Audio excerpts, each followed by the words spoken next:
Have you ever wondered what happens in the city when everyone else is asleep? In the heart of the city, where neon lights flicker and the hum of traffic whispers through the night, a unique melody hums. This melody is none other than the late-night radio show Echoes Across Time. It's a haven, a sanctuary for insomniacs, dreamers, and lost souls seeking solace in the quiet hours before dawn.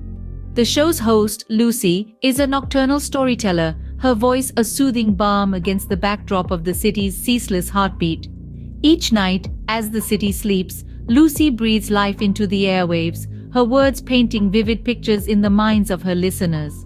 The studio is her stage, the control panel her instrument, and the microphone her confidant. Tonight, like every other night, Lucy sits poised behind the microphone. The studio's dim light casts long shadows, the outside world a mere silhouette against the studio's glass walls. Her fingers dance across the control panel, deftly navigating the buttons and dials. She's in her element, the maestro of the midnight hour, orchestrating a symphony of stories, music, and shared experiences.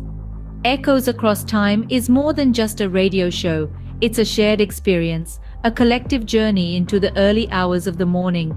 The listeners aren't just passive receivers, they're active participants, their calls and stories adding depth and dimension to the show. Each episode is a tapestry of human experiences, woven together by Lucy's voice and the ethereal threads of radio waves. But tonight, the familiar rhythm of the show is about to be disrupted. As Lucy leans into the microphone, her voice soft yet confident, the phone lines flicker to life. A call comes through, and Lucy, ever the professional, smoothly transitions to take the call. Little does she know, this call is about to change the course of the show and her life forever. As Lucy's fingers danced across the control panel, a mysterious voice broke the usual rhythm of the night. A voice rich with age and filled with tales of love and loss requested songs from a bygone era.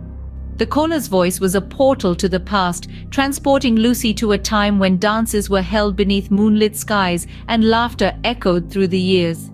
Each song he requested was a key, unlocking a treasure chest of memories that painted vivid pictures in Lucy's mind. The melodies were haunting, filled with nostalgia and longing, reaching out from the depths of the radio waves and wrapping around Lucy's heart. She found herself drawn into the caller's world, captivated by the tales of love, loss, and the passage of time that flowed as smoothly as the music from her radio show. As the songs played, Lucy delved deeper into the music library, dusting off records that hadn't seen the light of day for decades. Each note struck a chord within her, resonating with the echoes of the caller's memories. Each song played seemed to unlock a floodgate of memories for the caller, hinting at a world long forgotten. Bound by an unseen force, Lucy found herself drawn into the caller's world. A world rich with stories that echoed through the silence of the night, filling the radio studio with whispers of a bygone era. Each tale was a puzzle piece, each song a key, unlocking a floodgate of memories that mirrored Lucy's own experiences. The stories were like echoes in time, reverberating through the quiet hours before dawn, binding Lucy and the caller in a dance of shared reminiscences. The ethereal realm of radio waves became a stage, a platform where the past and present intertwined in a fascinating play of fate.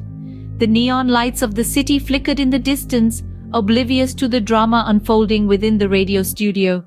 As the mysterious voice wove tales of love and loss, Lucy found her own memories being stirred, resurfacing with a clarity that was both unsettling and compelling. Every word, every note of the songs requested seemed to be a message, a clue leading her deeper into the labyrinth of the past. She felt as though she was walking a tightrope between two worlds, balancing the reality of her present life with the haunting echoes of the past resonating from the caller's voice. The city slept, unaware of the connection brewing between Lucy and the caller. Their bond transcended the limitations of the radio waves, creating an invisible thread that linked them across the vast expanse of the city. This connection, this deepening bond, was more than just shared stories and songs from a forgotten era.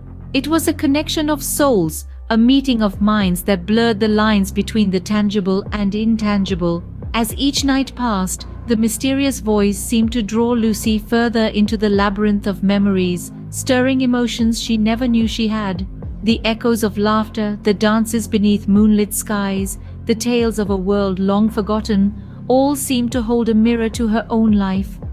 Lucy couldn't shake the feeling that the caller held a key to secrets buried deep within her past. As the clock struck midnight, the realization dawned on her. The stories shared, the songs played, they were all pieces of a puzzle, fragments of a narrative that was as much hers as it was the caller's. The deepening connection was more than just a late-night radio show. It was a journey into the depths of her own soul. One night, the caller revealed himself as Samuel, an elderly man residing in a quiet retirement home. The name Samuel, rich with history, echoed through the radio waves, a beacon guiding Lucy to an unexpected chapter of her life. Samuel, the enigma, the voice from the past, had been a resident of the city for as long as the oldest brick buildings that lined its streets. His voice, filled with a lifetime of stories, had been a lighthouse for Lucy, guiding her through the dark, uncharted waters of the night. Under the cover of darkness, Lucy set out to meet Samuel. The city, usually bursting with life, was asleep, its heartbeat a faint echo against the silence. The retirement home, shrouded in the night shadows, held the promise of revelations yet to be discovered. Their meeting was one for the ages, a poignant moment where two timelines converged in a dance of fate. As they spoke, their memories intertwined, creating a tangible link between them. The radio waves, their initial medium of connection, seemed to hum with an energy that was almost palpable. In the midst of their conversation, Lucy stumbled upon an old photograph, a faded image capturing a moment frozen in time. The faces were familiar, the joy palpable, and the connection undeniable. The photograph, much like the radio waves, served as a bridge between the past and the present, a link between Samuel and Lucy. The revelation was as sudden as it was profound. Samuel was her grandfather, long thought to be lost to the passage of time. The realization washed over Lucy, filling her with a sense of awe. The radio waves, once just a means of communication, had become a conduit for their reunion. They had bridged the gap between generations, weaving a tapestry of shared memories and experiences. The echoes of their connection, once confined to the ethereal realm of radio waves, had found a home in the tangible world. The city, with its hustle and bustle, remained oblivious to the extraordinary connection forged in the quiet hours of the night. But for Lucy and Samuel, their world had changed irrevocably and beautifully.